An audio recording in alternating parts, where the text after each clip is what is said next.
So, hello guys, what's up? It's me again, si Mima Alicia nyo, at nagbabalik ulit para sa ating panibagong video. So, ngayon talaga, pinakita na mismo ni Rodante Marcoleta yung totoo niyang kulay. Kitang-kita na mga minamahal. Actually, pansin ko na yan nung sa Pulboronic video pa lamang. Kasi siya na mismo yung nagsabi, kung totoong hindi ka adik, magpa-drug test ka. Yan yung banat niya noon kay PBBM. Pero hindi natin pinansin yan na baka nga naalimpungatan lang itong si Rodante Marcoleta. Sinundan niya pa. Oo, sa issue ni Sara Duterte.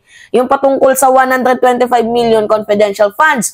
Doon, nabulatlat na tayo na si Marcoleta is pro-Duterte nga. At ngayon, sa ginawa niya, sa isang interview, masasabi talaga natin mga minamahal na hudiyo din talaga itong si Marcoleta. Biruin nyo question niya yung kredibilidad, yung ginagawa, yung process, yung due process ng House Quad Committee. Question niya, hindi naman mga abogado yan. Ano yung qualified dyan sa kanila para mag-imbestiga sila?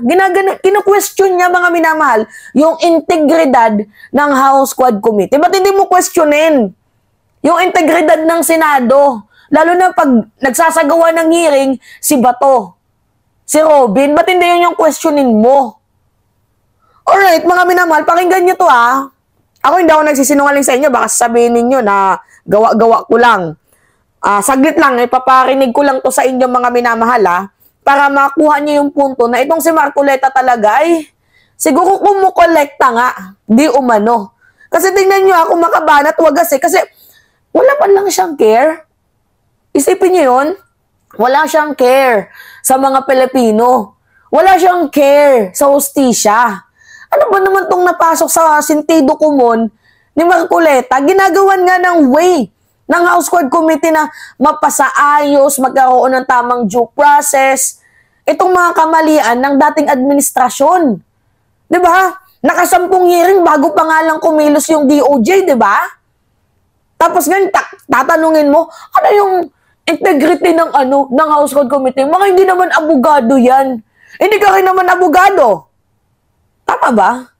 Abogado ba si Marcoleta? Sorry. May mistake.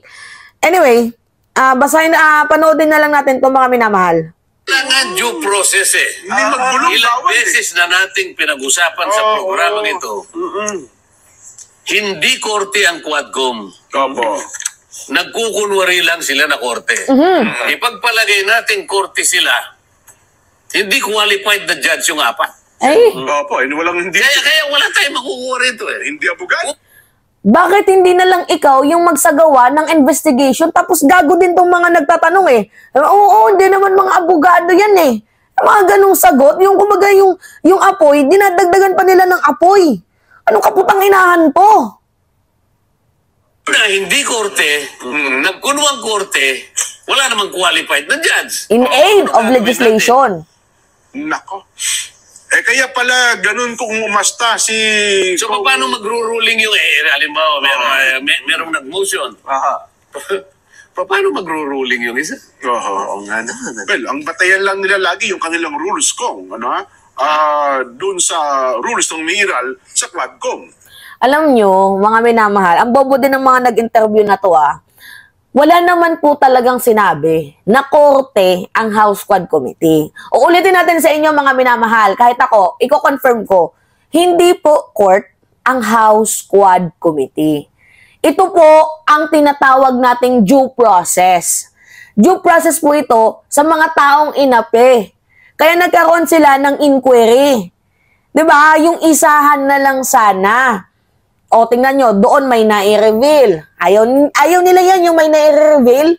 Yung kay Garma, yung kay Eldelberto, kay Leonardo, Espinosa. Diba? Ayaw nila na may mga nai-reveal. Galit na galit mga gustong manakit. Hindi naman totoo, hindi korte ang House Quad Committee, pero nakakakuha tayo ng knowledge at mga revelation sa mga dating ginagawa ni former President Duterte, bakit hindi na lang padaluhin ninyo si Digong dyan sa House Quadcom? Ang dami nyo pang dada. Ang dami nyo pang satsat. Smiyo. Continue. Ayun ang kanilang lagi Kaya nga nagtataka ko kung doon sa mga laging statement ni Congressman Paduano na ang panakot niya lagi, magsalita ka ng totoo, ipakukontem kita, at saka yung driver mismo sa Binong-Ginong Buenaventura, magsalita ka ng totoo, baka hindi ka na makauwi. Di ba yung ganun double? Ano ibig sabihin? Kaya nga isa sa dahilan na ginamit ng dating Pangulo sa pamamagitan ng kanyang abogado sa pagtanggi niya na dumalo sa Quadcom ay ito. Duterte noted how the Quadcom tried to persuade, if not unduly pressure, resource persons to admit matters under oath that they lack knowledge of. Ibig sabihin, kahit wala silang kakalaman doon. Merong undue pressure, sabi niya, kung hindi man pinipersuade, or worst, unduly induce them to say something not true. Ito yung subornation. Opo, subornation. Totoo naman yun eh. Ba't kinakailangan magkaroon ng pilitan doon? Na kapag ka nagpaliwanag ka, hindi yan ang tama. Mali yung paliwanag mo. Okay. So, nakukuha nyo na yung punto. Hindi ko na kailangang i-play sa inyo. Nakukuha nyo yung punto na parang sinasawalang bahala lang ni Rodante Marcoleta yung effort na binibigay ng House Quad Committee. Yung question kasi dito, bakit? Wala ka man lang bang care sa ating mga Pilipino na seeking for help and justice para maano yun nila yung hustisya na hinihingi nila? Hindi mo ba care yung mga Pilipino? So wag ka na lang din tumakbo kung hindi mo care yung mga Pilipino. Nakakatawa kasing isipin na dinadaan na nga sa due process si Duterte, di ba? Nakasampung House Quad Committee hearing siya eh. Nakasampung hearing na. Tapos, sasabihin mo lang na ano integridad niyan? Kasi kung walang integrity, yung House Quad Committee, dapat una pa lang, pinahuli na yan si Duterte eh. Ginawa na yan ng mga malicious issue eh. Kaso dinaan siya sa due process. Dinaan siya sa proseso. Tapos nagsalita doon siya sa Senado, may admission din. Oh. Diba? Diba naman tong si Rodante Marcoleta? Yung politika mo talaga, lalangawin yan sa ano ng mga Duterte. Ewan ko ba, paano mo pa nagagawang ipagtanggol ang isang taong mahirap nang ipagtanggol? Kagaya din ang ginawa niya kay Sara. Pinapagtanggol niya sa 125 million confidential funds na dapat ang gayahin daw is yung ano, kalimutan ko, yung dating pamamaraan. Diba?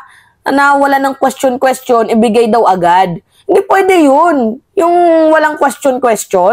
Eh, pera ng taong bayan. Buti sana kung pera niya yan. Pera ng taong bayan yan eh. So, bakit hindi kami magtatanong? Diba, mga minamahal? Naku, Diyos ko na. Sugatan na naman ako. Ba't hindi kami magtatanong? Oh. Iba naman tong si Marcoleta. Naliligaw ng landas. Naliligaw siya ng landas. Hindi natin alam kung anong rason, kung bakit naging ganito na si Rodante Marcoleta, pero nakukuha ko talagang punto, mga minamahal, under influence to. Kung abogado ka man, hindi ko alam mga minamahal kung abogado itong si Marcoleta eh. Pero yung punto kasi natin dito, parang naay na judlat something sa kanya brains. Yeah? Alright. So yun po. It's me again, si Mima Alicia nyo, at nagbabalik ulit para sa ating panibagong video.